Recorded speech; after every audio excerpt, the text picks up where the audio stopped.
भक्त के अधीन भगवान कसाई की कहानी। एक कसाई था सदना। वह बहुत ईमानदार था। वो भगवान के नाम कीर्तन में मस्त रहता था। यहाँ तक कि मांस को काटते बेचते हुए भी वह भगवान नाम गुनगुनाता रहता था।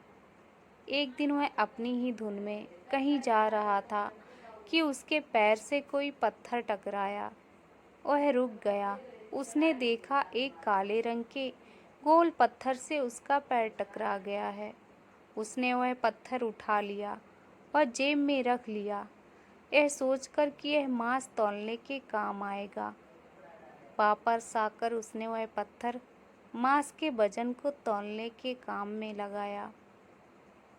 कुछ ही दिनों में उसने समझ लिया कि यह पत्थर कोई साधारण नहीं है। जितना वजन उसको तौलना होता, पत्थर उतने वजन का ही हो जाता।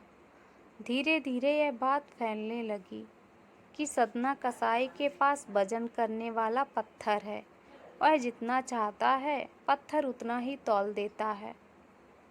किसी को 1 किलो मांस देना होता तो तराजू में उस पत्थर को एक तरफ डालने पर दूसरी ओर 1 किलो का मांस ही तुलता।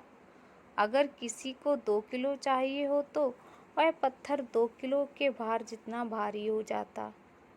इस चमत्कार के कारण उसके यहाँ लोगों की भीड़ जुटने लगी।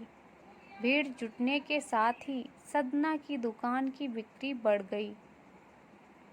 बात एक शुद्ध ब्राह्मण तक भी पहुंची।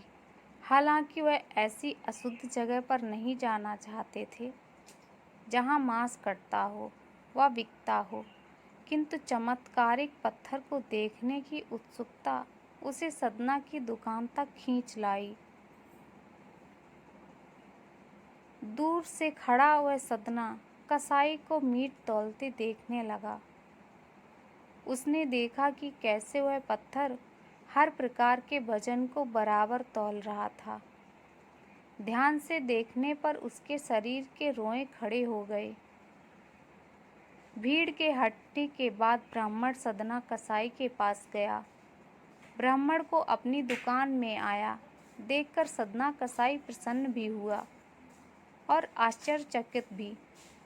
बड़ी नम्रता से सदना ने ब्राह्मण को बैठने के लिए स्थान दिया और पूछा कि वह उनकी क्या सेवा कर सकता है। ब्राह्मण बोला, तुम्हारे इस चमत्कारी पत्थर को देखने के लिए ही मैं तुम्हारी दुकान पर आया हूँ, या यूँ कहें कि ये चमत्कारी पत्थर ही मुझे खींचकर तुम्हारी दुकान पर ले आया है। बातों ही बातों में उन्होंने सदना कसाई को बताया कि जिसे पत्थर समझकर वो मांस तौल रहा है, वास्तव में वो शालिग्राम जी हैं, जो कि भगवान का स्वरूप होता है। शालिग्राम जी को इस तरह गले कटे मांस के बीच में रखना व उनसे मांस तौलना बहुत बड़ा पाप है। सदना बड़ी ही सरल प्रकृति का भक्त था। ब्राह्मण की बात सुनकर उसे लगा कि अनजाने में मैं तो बहुत पाप कर रहा हूँ। अनुनय विनय करके सदना ने वह शालिग्राम उन ब्राह्मण को दे दिया और कहा कि आप तो ब्राह्मण हैं, अतः आप ही इनकी सेवा परिचर्या करके इन्हें प्रसन्न करें। मेरे योग्य कुछ सेवा हो तो मुझे अवश्य बताएं। ब्राह्मण उस शालिग्राम शिला को बहुत सम्मान से घर ले आए। घर आकर उन्होंने श्री शालिग्राम को स्नान करवाया, पंचामृत से अभिषेक किया और पूजा अर्चना आरंभ कर दी। कुछ दिन ही बीते थे कि उन ब्राह्मण के स्वप्न में श्री शालिग्राम जी आए। वह कहा, हे ब्राह्मण, मैं तुम्हारी सेवाओं से प्रसन्न हूँ, किंतु तुम मुझे उसी कसाई के पास छोड़ आओ। स्वप्न में ही ब्राह्मण ने कारण पूछा तो उत्तर मिला कि तुम मेरी अर्चना पूजा करते हो, मुझे अच्छा लगता है, परंतु जो भक्त मेरे नाम का गुणगान कीर्तन करते रहते हैं, उनको मैं अपने आप को भी बेच देता हूँ। सदना तुम्हारी तरह मेरी अर्चना नहीं करता। परंतु वह हर समय मेरा नाम गुनगुनाता रहता है, जो कि मुझे अच्छा लगता है। इसलिए तो मैं उसके पास आ गया था। ब्राह्मण अगले दिन ही सदना कसाई के पास गया। वह उनको प्रणाम करके सारी बात बताई और श्री शालिग्राम जी को उन्हें सौंप दिया। ब्राह्मण की बात सुनकर सदना कसाई की आंखों में आंसू आ गए।